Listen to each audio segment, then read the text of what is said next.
Since I'm not really comfortable in making these kind of tests on other people's website, I created this sandbox that we could use to do some testing.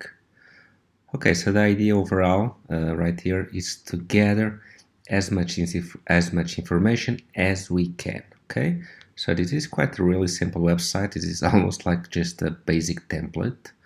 Okay, I just imported this template. It's a WordPress website. However, just by scrolling down, you can see that there's an address. Okay, this could be used in the future. And more important, it's an email. Okay, we know that this email is somehow connected to the website. So this is important data. Okay, this helloadmin@gmail.com. Now let's further look into it. Okay, here just images, same email, contact us. Then we have the posts. We have this post. If we click on it, we can see we can leave a reply, but more important, it's that we have a username by hello admin. Okay, so this is really good information because it tells us that this is a valid username that we might be able to use later on to log in. So we have an email and we have a username. Okay, now I'm not going to post any comment. We could somehow try to use this to exploit the website, but that's not the point. So now I'll just go to contact us just to give it a quick look. Also the email, an address, and that's it. Okay, bottom line, we have the email and we have a username. Okay, this is really good information. Now, what we want to do is that we want to try to find out what are the files and directories that do exist on this website. And there are several ways that we can do this. Well, we could even use the terminal. For instance, I could use a wget command to get to the whole website. Okay, I could do this. However, this command will just retrieve me the website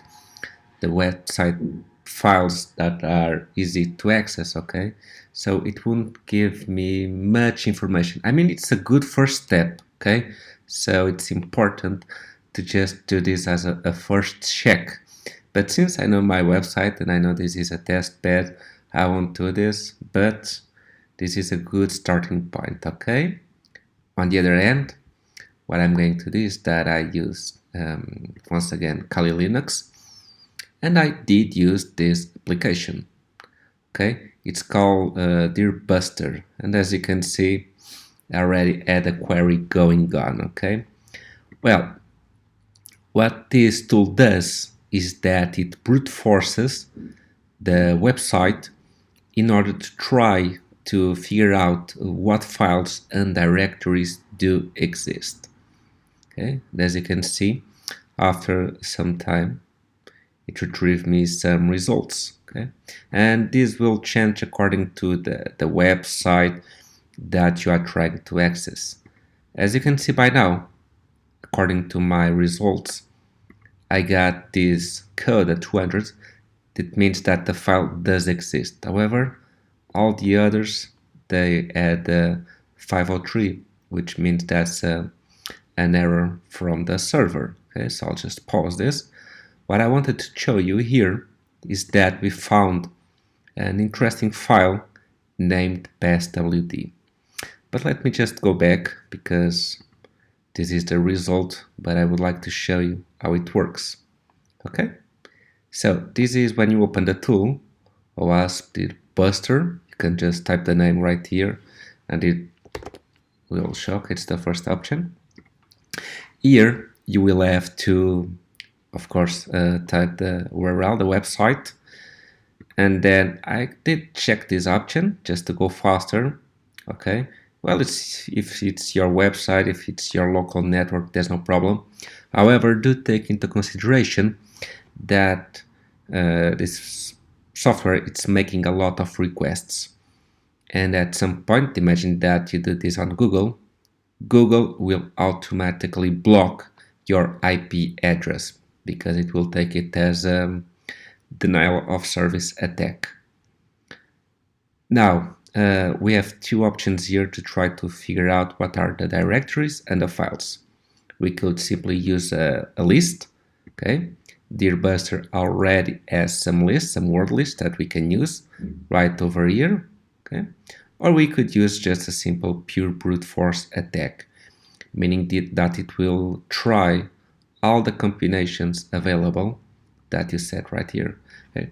This is not the best solution because it can take forever, it can take years for it to end. Just to check it out. Let's see the time estimation. As you can see, that's the total request that it will perform. I mean, and the time could be like time to finish, as you can see. I don't think I will wait all the time for this to happen, so I'll just stop it if it allows me to.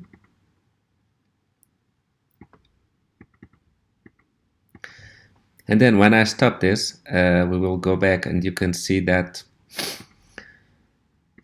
I also made some other configurations. Well, the directory, sure enough, I want to start on my folder sandbox, okay, not academy.tech. And I want to also search for blank extension. By default, it will open with this extension PHP, okay? So these are also important files because in PHP, there's a good practice of using absolute path to deny any direct access to the file, meaning that if we just type the file name right over here saying hello.php and it has some values, some echoes, it will allow us to. However, path, just to explain myself a little better.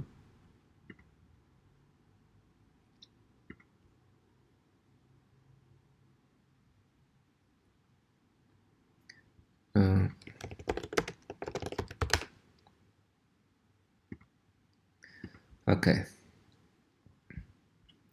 there you go. This is the snippet. Okay, so this when you code with PHP, it's always good practice to have this right on the header of your PHP file, meaning that if anyone tries to access directly the file via the URL, PHP will perform an exit. Okay, so always good practices. Just to end this, I also had I did not have the dirs because let's be honest, I knew that this is a test bed, okay, and I knew that there will be this past WD sensitive file, okay, so that's why I have this option, so they won't take as much long as that. Okay, so we know that there's this past WD file. I'll try to open it, and as you can see, well, it's right here. I mean, really easy to access. Let's suppose that this is a hash password. Okay, well, let's try now to decrypt it. MD5 unencrypt. I know. Okay, so I know this is bad MD5 because of the format. Okay, so I have an overall idea. That's why I wrote MD5. Encryption.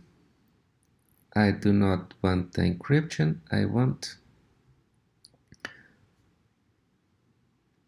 the opposite. I want the decrypt. Okay, we will paste this hash right over here and we'll try decrypt. No.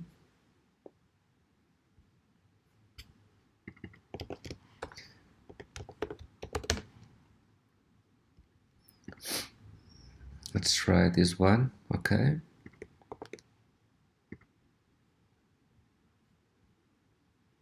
Okay, and as you can see, we had this result. There's this hash. And we were lucky enough to find this let's say it, password, okay? So now we have a username and we have a password that we managed to unencrypt by default. So this is, we also know that this is a WordPress website, and that's really good information, because with this we know that the login will be just login. This is by default, okay? The administrator could have changed this. So let's try. As you can see, I'm using the credentials that we found on the past LED file just to try my luck. Let's see if it logins.